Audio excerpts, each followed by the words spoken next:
សួរនាងខ្ញុំឈ្មោះសុគន្ធសេនាជាសិស្សថ្នាក់ទី12នៃសាលាអង្គការលើកស្ទួយប្រជាពលរដ្ឋខ្ញុំមានទីកន្លែងកំណើតរស់នៅភូមិចង្រះក្នុងទូកកស្រុកកំពង់ត្បែកខេត្តព្រៃវែងចំពោះបច្ចុប្បន្នវិញគឺខ្ញុំនៅភូមិវិស័យ2សង្កាត់ស្ទឹងជ័យ3ខណ្ឌជ័យរាជធានីភ្នំពេញនៅក្នុងគ្រួសាររបស់ខ្ញុំមានបងប្អូនចំនួន2នាក់ខ្ញុំជាកូនច្បងហើយឪពុកម្ដាយរបស់ខ្ញុំប្រកបមុខរបរជាកម្មករនិងកម្មការធានារោងចក្រមុនពេលដែលខ្ញុំបានរៀននៅទីនេះគ្រួសារខ្ញុំមានជីវភាពខ្វះខាតដោយសារតែពេលហ្នឹងផ្ទះនៅដាច់ស្រយាលហើយបើចង់ទៅរៀននៅសាលារដ្ឋគឺត្រូវតែធ្វើដំណើររៀងយូរទៅគាត់ក៏បានសម្រេចចិត្តឲ្យខ្ញុំឈប់រៀនមួយរយៈគូផ្សំពេលហ្នឹងគឺជាសម័យមួយសម័យកូវីដដែរពេលហ្នឹងគឺគេអត់ឲ្យនៅជុំគ្នាជុំមនុស្សច្រើនឬក៏ធ្វើការថែមម៉ោងអីទេចឹងទៅគាត់ក៏ខ្វះខាតពិបាករកលុយផងដែរហើយបន្ទាប់មកទៀតក៏មានបងស្រីម្នាក់ដែលគាត់មានផ្ទះនៅជិតហ្នឹងគាត់ក៏ធ្លាប់រៀននៅទីនេះគាត់ក៏បានណែនាំពីសាលាទៅប្រាប់ការឪពុកម្ដាយរបស់ខ្ញុំឪពុកម្ដាយរបស់ខ្ញុំគាត់លើហើយគាត់ក៏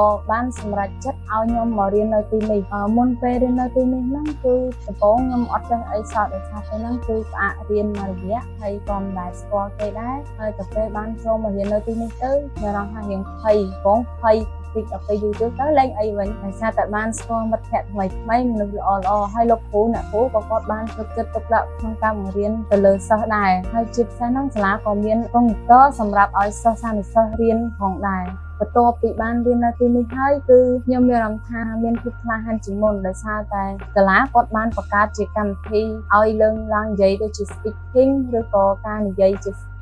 អីជាដើមក៏មកក៏មានមិត្តភ័ក្តិជួយបញ្យល់ណែនាំមេរៀនគ្នានៅពេលដែលយើងអត់ចេះអីអញ្ចឹងទៅគឺបញ្យល់គ្នាទៅវិញទៅមកជាចុងក្រោយខ្ញុំសូមអរគុណទៅដល់ស្ថាបនិកសាលាគឺម៉ាក់មានដែលគាត់បានបង្កើតសាលានេះមកដើម្បីឲ្យសិស្សក្រីក្រហ្នឹងមកសិក្សាបានរៀនសូត្រនិងចំណេះដឹងខ្ពស់ៗនៅទីនេះ